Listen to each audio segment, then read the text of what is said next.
All right, morning guys. As you guys know, Henry Rojas from Rojas and Park Design.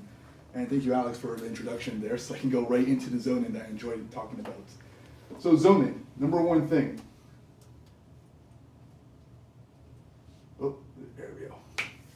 Okay, so to me at least, zoning is the most important thing for a real estate investor's journey. And I say that because the biggest issue is that you buy a property that doesn't have the correct zoning, you can't add that value to your building, okay?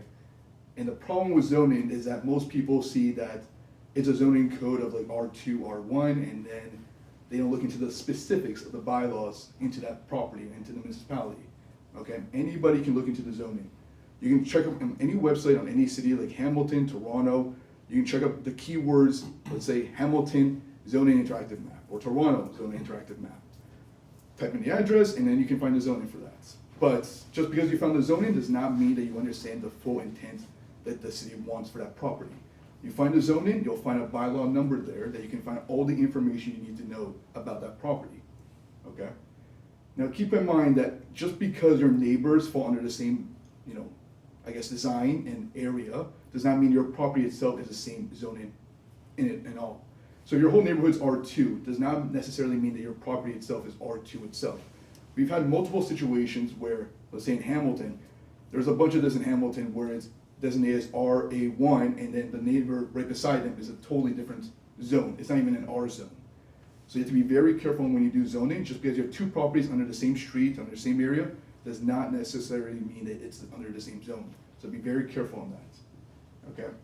The one thing I want you guys to keep in mind is interpretation. That's a key word when looking into zoning, because how you read something, or myself, could be completely different, or it's all wrong. Because the city could also read the zoning bylaws and interpret a different way than you would. And so now we're all in trouble because we've all read it differently. Not to mention, just because we agree on something and one of the zoning examiners agree on it, does not necessarily mean that your application is to the same zoning examiner. That zoning examiner could also interpret a different way.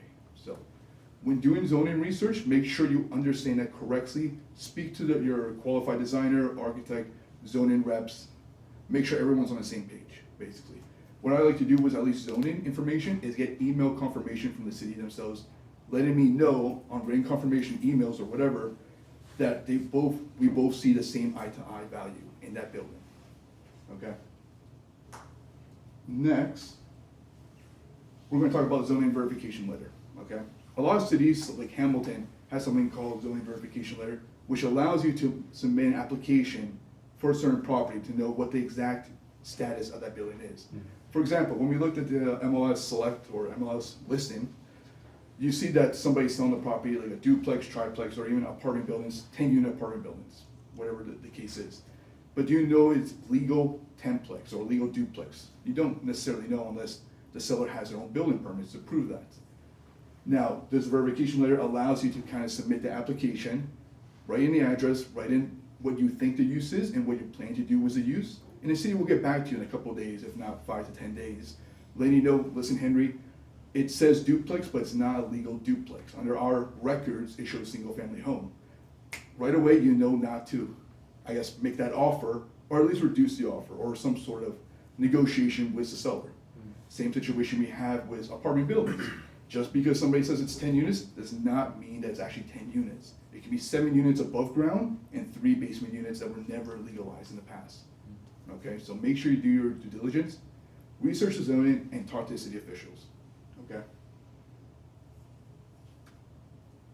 Next, we're going to talk about zoning certificates review compliance. So this is where the interpretation comes in handy, right? So you buy a property, you know what you're planning to do with it. You've hired a qualified designer, architect, engineer, whoever has the experience to do this. You have drawings and you submit it to the city. There, it's at that point where they'll review your entire site plan, elevations, floor plans to see what you're proposing is actually allowed to do so based on their interpretation. This is mostly a step ahead versus the whole building permit phase.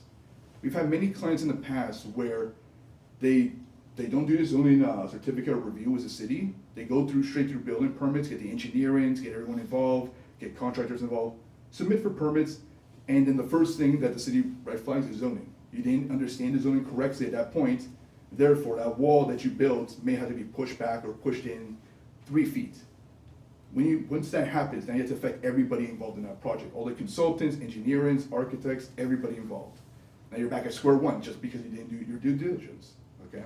The 2 weeks you would have spent doing that letter, that review, now you're spending like 8 weeks trying to fix the problem you could have had before, okay? Now, that being said, there are a couple back and forths with the zoning certificates where, again, it's a battle of interpretation that you think it's one way and the city thinks it's another way.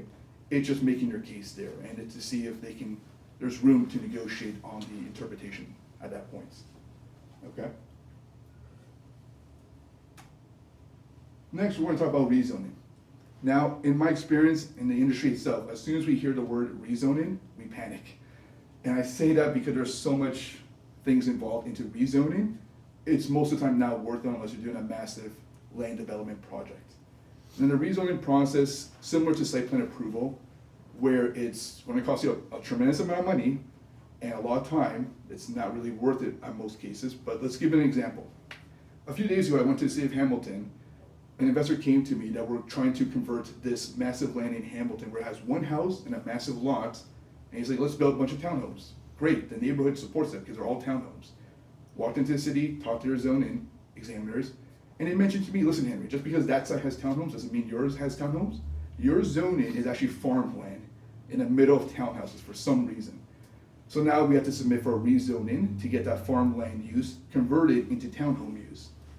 The problem with that is that the application cost is $9,000, the time to review is between 6 to 12 months, and now we have to get other people involved, such as land planners. We have to get traffic study analysis, we have to get geotechnical reports, we have to get so many other consultants involved in this rezoning. Again, I say it's not worth it, but again, you have to check your own project scope of work, what you're planning to do with that. In our case, we're planning to do maybe about 20 townhome development, so I say it's worth it. Okay, so we can move on to the next one. Community adjustments. This is very common with investors, where the most common use of community adjustments, minor variance, is the parking issue we had a couple years ago. Okay, we have to understand that a lot of these homes that we bought today, back then it was never built to have, let's say, 4 parking spaces when you're trying to do, let's say, 3-unit or 4-unit conversion. And now the parking we know we don't have, so now we have to go to minor variance to ask the city permission to reduce the parking ratio from, let's say, 3 or 4 to maybe 2. Now, is that great for tenants? Not necessarily. 2 out of 4 tenants may not have parking, but at least you get the 4-plex. Most of the time, as I would say, in downtown Hamilton, they just approve it right away because it's downtown, you have transit, you have as much room to use in that area as much as possible. But if you're in another area where it's not downtown, it's going to be a harder case to fight. And most of the time, it is a harder case. We've had situations where the city rejected us, we had to get an PO and then go back to it and keep fighting just for 1 parking space. That was a couple years ago. Now, because of Bill 23 and a lot of new bylaw redevelopments in the last year, they've reduced that parking kind of cap, at least in Hamilton in that case, where if you're doing a 4-unit conversion, you only have to keep the existing parking spaces plus 1. That's all you have to do. For triplexes, you don't necessarily have to increase that parking space, so it's whatever you have there. Even at 1 parking space, you're fine, right? It just depends on the specific zoning code and specific bylaws that you're in, okay? Now, back to the timing and cost. It's a little bit cheaper than rezoning because rezoning is the top level. This is probably the second level. It's about $4,000 in Hamilton in 2 or 3 months. So make sure you budget that because you're holding on to that property for such a long time.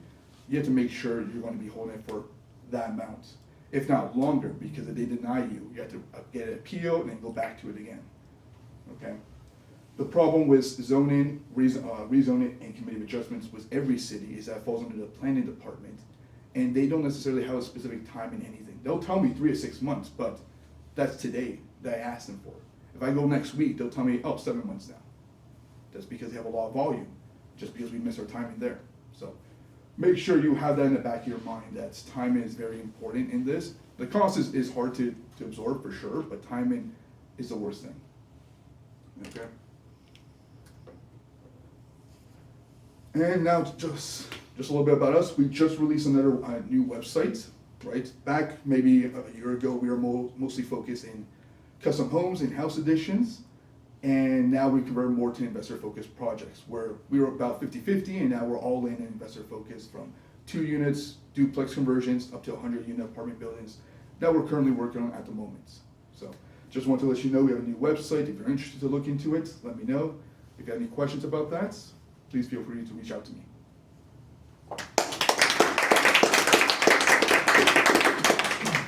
I like your new website. Yeah, it's a lot cleaner than the last one. It's good. Perfect. Did you Any have some- questions? Yeah.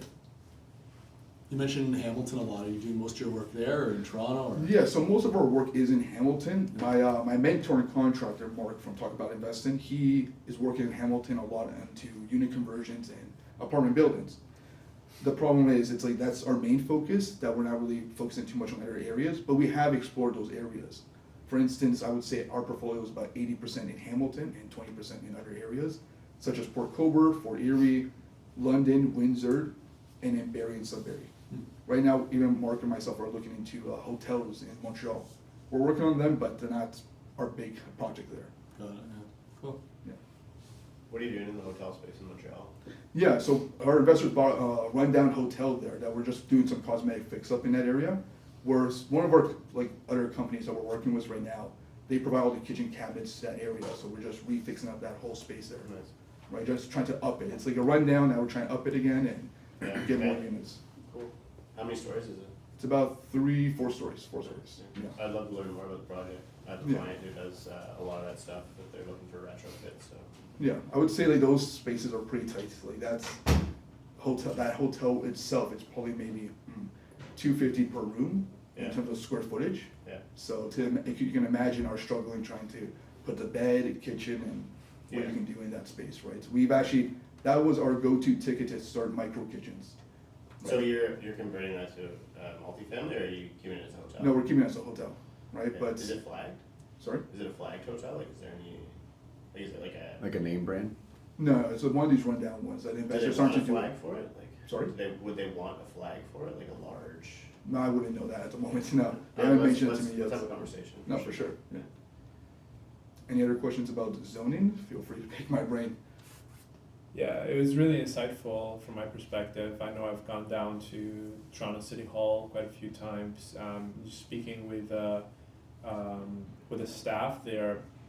But I find that when you try to reach out to the city and have a conversation, they always want you to do it in person.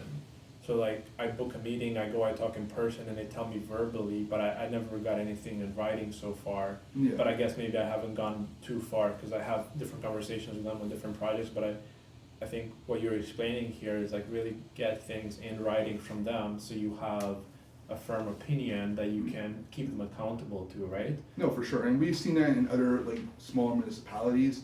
Like I've had to compare it from like Hamilton to, I don't know, Port Cobar. Yeah. Port Cobar is a lot more friendlier in terms of giving you things in writing versus Hamilton, right? In Hamilton, at least in my case, I have to walk into the actual department, request information, and get them to print it out for me and write it down for me.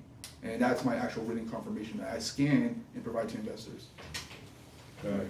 That's the only way, because at the end of the day, it's like hearsay, right? Yeah. It's like whatever somebody said, he said, she said, like Yeah. 3 months ago. Nobody's Yeah. gonna remember that. Yeah, so. and the next staff is going to interpret it differently.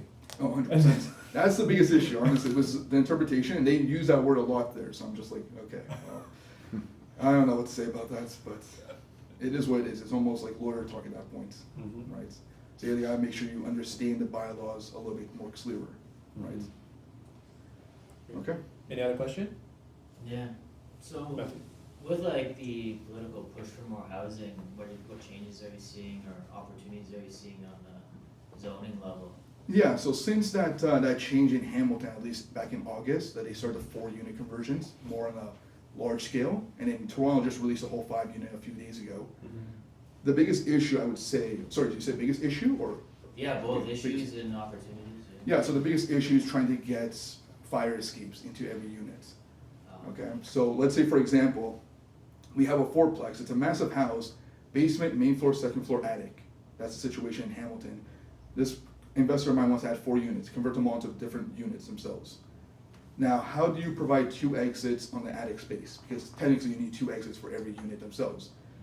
Either that, or they have to have their own dedicated exit for every unit. So the basement would have, let's say, a basement walkout, the main floor would have the rear side door. The second floor would have the front door that has stairs to go upstairs. And the attic would have maybe an exterior wood deck that runs from the attic all the way straight down to the main floor, or sorry, the ground level. Yeah. So those are kind of the problems we're having trying to put that into a building, making sure we're not violating any of the building bylaws in terms of setbacks or lot coverage. Mhm. Are you able to put 2 units on one floor and do like smaller You could. units? That is an option. Like we've done it in the past where we split a basement in half and main floors in half.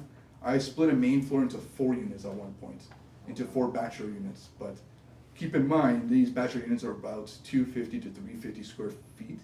Right. And depending on your client profile in that area, it may or may not work. I can't say too much. Depends on where you're planning to buy.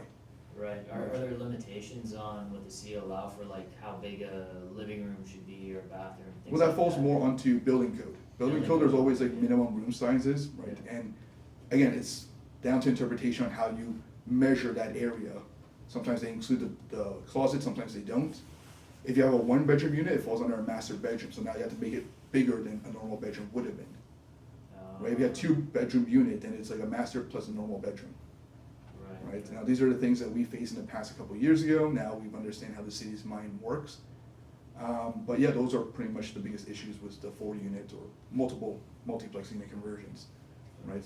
Now, sorry, what was the other one? You said obstacles, issues, and? Well, like opportunities, I guess, with the changes, every Yeah. change must open up some sort of. Yeah, so I would say the biggest like opportunity would be if you can buy a property, let's say maybe about 2,000 to 2,500 square feet is my go-to number, where you can easily split them into 1 bedrooms. Like my rule of thumb is if it's 500 square feet, it's 1 bedroom right away. If it's 700 or more, about 2 bedrooms, give or take, right? Depending on, again, you can see the gross floor area on the select program, right? The listing. Another opportunity is garages. If you have an existing garage, you can easily convert that into a unit. Now, we're working on that right now with a couple of investors in Cambridge right now. But the problem with Cambridge is they have a maximum cap onto their garage space. So let's say, for example, the building that we're working on, the garage can only be maximum 40% of the building, of the existing house itself. So the existing house is 1,000 square foot, the garage unit can only be 40% of that. Right, So you can imagine that's only 400 square feet. That doesn't give you much room to work with, yeah. right? The same issue we're having with the London and Niagara Falls area where they have a 40% rule on the basement units. So it's very popular that a lot of investors buy the brick bungalow basements, but that's like capped at maybe 1,000 square feet or 1,500. The basement unit can only be 40% of that. So now you can't get a 2-bedroom unit into the basement, maybe you can get 1 bedroom, and that greatly affects your numbers. Like you're hoping to get 2 bedrooms in each unit, right? So there are some cities that have that specific bylaw, which again, that's my warning to you guys, that make sure you read the bylaws to see, does that 40% apply to this city, at least for this property, or not? And there's other bylaws too that affect the area as well. Mainly, the biggest challenges are in the garage conversions, where they have like 10 different bylaws on the area itself to make sure you're compliant with all of them. Sorry, did I answer your questions? Oh, yeah, totally, yeah. Perfect. I mean, cause I could imagine if you created some sort of perfect scenario of, the right lot size, the right square footage of the home, then you could add those units Yeah. according to these rules. Yeah, I would say, that would be the perfect scenario. We can have like a building like 2.5 stories and convert it.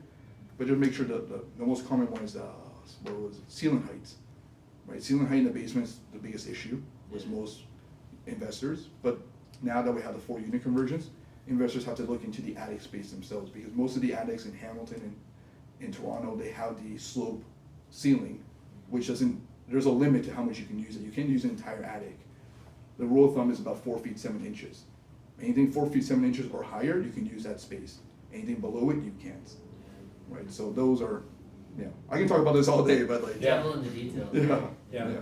Well, I think you should definitely connect afterwards. Oh, definitely, 100%. Thank you so much. Perfect. Thank you. That was really, really insightful, Henry.